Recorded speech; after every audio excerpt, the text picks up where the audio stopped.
আল্লাহর বিধান মানো, আল্লাহর বিধান রক্ষা করো, আল্লাহ তোমায় রক্ষা করবে। আব্দুল্লাহ, চাইতে হলে আল্লাহর কাছে চাও, সাহায্য চাইতে হলে আল্লাহর কাছে সাহায্য চাও। মনে রেখো, গোটা বিশ্বের সবাই যদি তোমার সাহায্য করতে চায়, ততটুকুই করতে পারবে যতটুকু আল্লাহ তোমার নসিবে রেখেছে।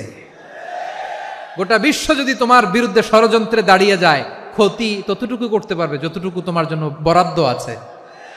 এর বাইরে কিছু করতে পারবে না। আওয়াজ করে বলেন ঠিক কিনা? এভাবে হাতে কলমে শিখিয়েছেন। বিশ্বনবীর সঙ্গ পেয়েছেন। উনাকে বিষ্ণু ইসলাম শিক্ষাবিদ, এডুকেটেড অফ দিস উম্মাহ হিসেবে সিলেক্ট করেছেন, হাতে কলমে শিখিয়েছেন।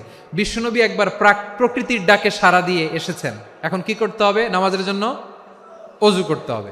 বিশ্বনবী এসেই দেখেন অজুর বদনায় পানি ভরা, খুশি হয়ে গেলেন। বললেন, কে রেখেছে পানি? একজন বলল, আব্দুল্লাহ রেখেছে। বিশ্বনবী অত্যন্ত খুশি হলেন। খুশি হয়ে একটা দোয়া করলেন, বললেন, আল্লাহুম্মা ফাক্কিহু ফিদ্দীন ওয়া আল্লিম